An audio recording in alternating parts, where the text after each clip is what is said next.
வணக்கம். ஆகாஷவாணி.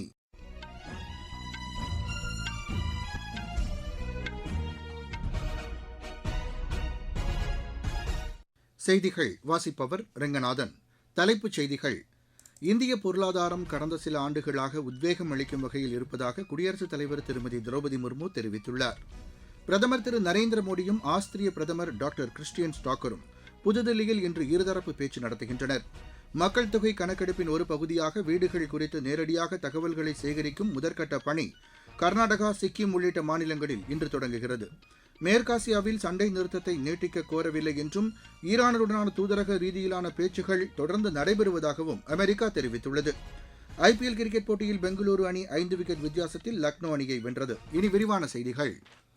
இந்திய பொருளாதாரம் கடந்த சில ஆண்டுகளாக உத்வேகம் அளிக்கும் வகையில் இருப்பதாக குடியரசுத் தலைவர் திருமதி திரௌபதி முர்மு தெரிவித்துள்ளார். நாக்பூரில் நடைபெற்ற இந்திய வருவாய் பணி பயிற்சி அதிகாரிகளின் நிறைவு விழாவில் பங்கேற்று அவர் உரையாற்றினார். நேரடி வரி வசூலில் ஏற்பட்டுள்ள நீடித்த வளர்ச்சி மக்களுக்கும் நிர்வாகத்திற்கும் இடையேயான நம்பிக்கையை பிரதிபலிப்பதாக தெரிவித்தார். வருமான வரி சட்டத்தில் மேற்கொள்ளப்பட்டுள்ள திருத்தம் நவீனம், எளிமையான, வெளிப்படையான வரி விதிப்பு முறையை ஒட்டிய வரலாற்று சிறப்புமிக்க நடவடிக்கை என்று அவர் கூறினார். இந்திய வருவாய் பணி அதிகாரிகளின் துல்லியமான, வெளிப்படையான, திறன்மிக்க நடவடிக்கை மூலம் இந்த சீர்திருத்தத்தின் உண்மையான வெற்றி உறுதி செய்யப்படும் என்று குறிப்பிட்டார். சட்டம் அமல்படுத்தப்படுவதை உறுதி செய்வது மட்டுமின்றி சமூகத்தின் விளிம்பு நிலை மக்கள் உள்ளிட்ட அனைத்து தரப்பினரும் நேர்மையுடன் நடத்தப்படுவதை உறுதி செய்வது இந்திய வருவாய் பணி அதிகாரிகளின் பொறுப்பு என்று குடியரசுத் தலைவர் குறிப்பிட்டார். பிரதமர் திரு நரேந்திர மோடியும் ஆஸ்திரிய பிரதமர் டாக்டர் கிறிஸ்டியன் ஸ்டாக்கரும் புதுதில்லியில் இன்று பல்வேறு துறைகளில் இருதரப்பு உறவை வலுப்படுத்துவது குறித்து பேச்சு நடத்துகின்றனர். பிராந்திய மற்றும் உலகளாவிய விவகாரங்கள் குறித்தும் அவர்கள் விவாதிக்க உள்ளனர். இதுகுறித்து சமூக வலைதளத்தில் பதிவிட்டுள்ள வெளியுறவு அமைச்சர் திரு ஜெய்சங்கர், இந்திய ஆஸ்திரிய பிரதமர் இடையேயான சந்திப்பின் மூலம் பல்வேறு துறைகளில் சிறந்த ஒத்துழைப்புக்கான புதிய வழிவகைகள் ஏற்படும் என்று நம்பிக்கை தெரிவித்துள்ளார்.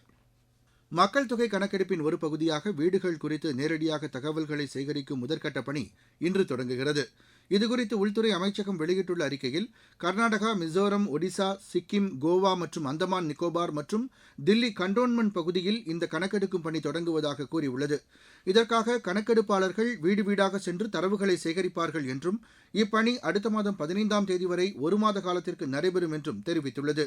சுயமாக தகவல்களை அளிக்கும் வசதியின் மூலம் சுமார் 12 லட்சம் பேர் இணையதளம் வாயிலாக தங்களுடைய தகவல்களை சமர்ப்பித்துள்ளதாக அமைச்சகம் கூறியுள்ளது. வீடுகள் குறித்த தகவல்களை சுயமாக சமர்ப்பித்தவர்கள் அதற்கான அடையாள ஆவணத்தை தயாராக வைத்திருக்குமாறும் வீடுகளுக்கு வருகை தரும் கணக்கெடுப்பாளர்களிடம் அதை பகிர்ந்து கொள்ளுமாறும் தெரிவித்துள்ளது. அவ்வாறு சுயமாக தகவல்களை சமர்ப்பிக்காதவர்களிடம் மக்கள் தொகை கணக்கெடுப்பாளர்கள் நேரடியாக தகவல்களை சேகரிப்பார்கள் என்றும் உள்துறை அமைச்சகம் தெரிவித்துள்ளது. நீங்கள் கேட்டுக்கொண்டிருப்பது ஆகாஷவாணியின் செய்தி அறிக்கை. இனி தேர்தல் களம்.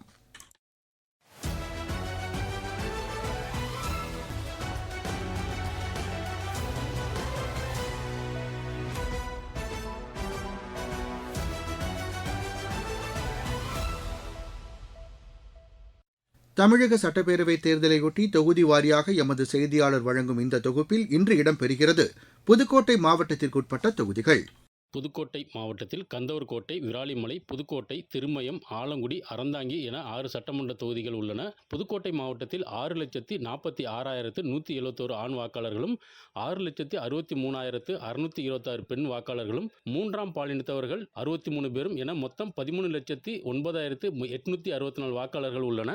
கடந்த சட்டமன்ற தேர்தலின் போது புதுக்கோட்டை மாவட்டத்தில் திமுக 3 தொகுதியிலும், காங்கிரஸ் கட்சி 1 தொகுதியும், மார்க்சிஸ்ட் கம்யூனிஸ்ட் கட்சி 1 தொகுதியும், அதிமுக 1 தொகுதியும் கைப்பற்றியது. கந்தவர்கோட்டை தனி தொகுதியை பொறுத்தவரை அதிமுக கூட்டணியில் பாரதிய ஜனதா கட்சியை சேர்ந்த உதயகுமாரும், இந்திய கம்யூனிஸ்ட் கட்சி சார்பில் சின்னத்துரையும், நாம் தமிழர் கட்சி சார்பில் நதியா தமிழரசனும், தமிழக வெற்றி கழகம் சார்பில் சுப்பிரமணியனும் முக்கிய வேட்பாளராக களம் காண்கின்றனர்.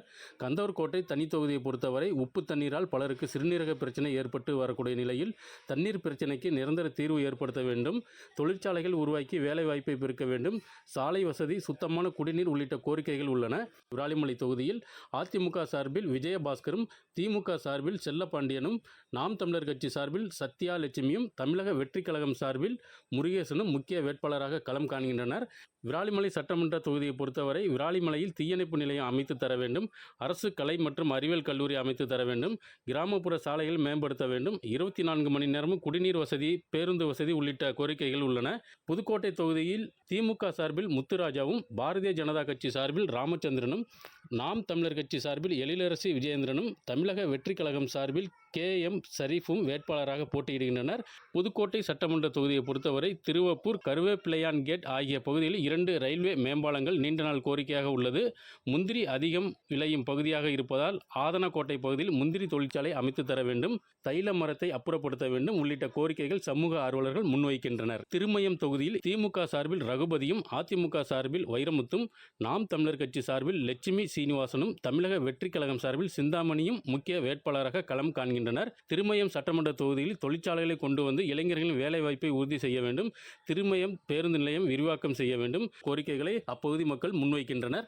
ஆலங்குடி தொகுதியில் திமுக சார்பில் மெய்யநாதனும், அதிமுக சார்பில் தனவிமலும், நாம் தமிழர் கட்சி சார்பில் ராஜாராமும், தமிழக வெற்றிக் கழகம் சார்பில் கந்தசாமி உள்ளிட்ட வேட்பாளர்கள் களம் காண்கின்றனர்.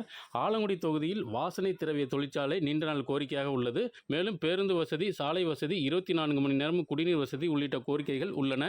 அறந்தாங்கி தொகுதியில் இந்திய தேசிய காங்கிரஸ் கட்சியை சேர்ந்த ராமச்சந்திரனும், பாரதிய ஜனதா கட்சி சார்பில் கவிதா ஸ்ரீகாந்தும், நாம் தமிழர் கட்சி சார்பில் முத்துலட்சுமியும், தமிழக வெற்றிக் கழகம் சார்பில் முகமது பர்வேஸும், தமிழக வாழ்வுரிமை கட்சி சார்பில் நஜீம் கான் உள்ளிட்ட வேட்பாளர்கள் போட்டியிடுகின்றனர்.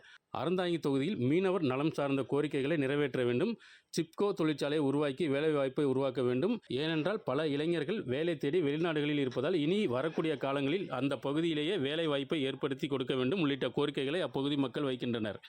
ஒட்டுமொத்தமாக புதுக்கோட்டை மாவட்டத்தில் காவேரி வைகை குண்டாறு இணைப்பு திட்டத்தை நிறைவேற்ற வேண்டும், அதிகப்படியான தொழிற்சாலைகளை உருவாக்கி வேலைவாய்ப்பை பெருக்க வேண்டும் உள்ளிட்ட கோரிக்கைகளை புதுக்கோட்டை மாவட்ட மக்கள் முன்வைக்கின்றனர். புதுக்கோட்டையிலிருந்து கதிரவன்.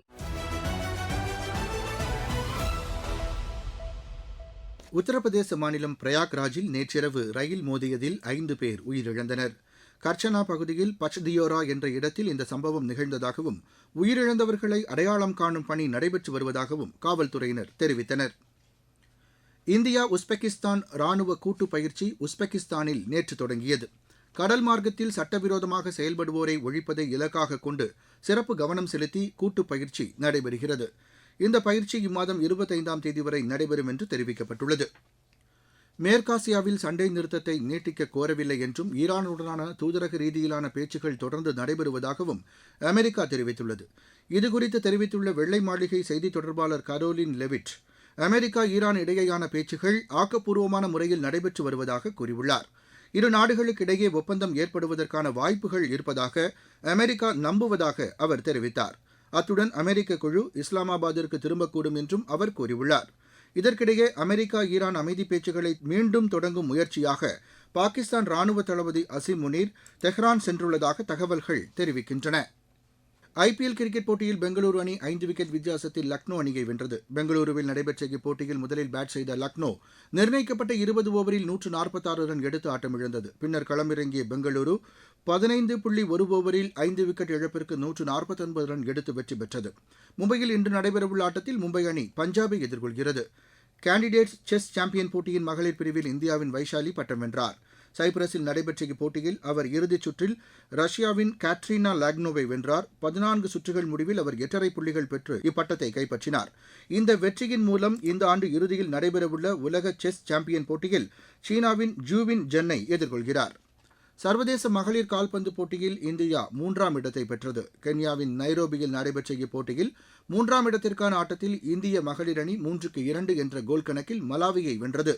இந்திய அணியின் அஸ்தம் ஓரான், அவேகா சிங், பிரியதர்ஷினி செல்லதுரை ஆகியோர் தலா ஒரு கோல் அடித்தனர். ஜெர்மனியின் முனிச்சில் நடைபெற்று வரும் சர்வதேச டென்னிஸ் போட்டியில் இந்தியாவின் யூகி பாம்ரி, நியூசிலாந்தின் மைக்கேல் வீனஸ் இணை காலிறுதிக்கு முன்னேறியுள்ளது. ஆடவர் இரட்டையர் பிரிவு காலிறுதிக்கு முந்தைய சுற்றில் இந்த இணை 7-5, 7-6 என்ற செட் கணக்கில் ஜெர்மனி இணையை வென்றது. மீண்டும் தலைப்புச் செய்திகள்.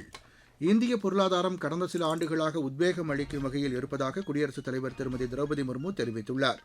பிரதமர் திரு நரேந்திர மோடியும் ஆஸ்திரிய பிரதமர் டாக்டர் கிறிஸ்டியன் ஸ்டாக்கரும் புதுதில்லியில் இன்று இருதரப்பு பேச்சு நடத்துகின்றனர். மக்கள் தொகை கணக்கெடுப்பின் ஒரு பகுதியாக வீடுகள் குறித்து நேரடியாக தகவல்களை சேகரிக்கும் முதற்கட்ட பணி கர்நாடகா, சிக்கிம் உள்ளிட்ட மாநிலங்களில் இன்று தொடங்குகிறது.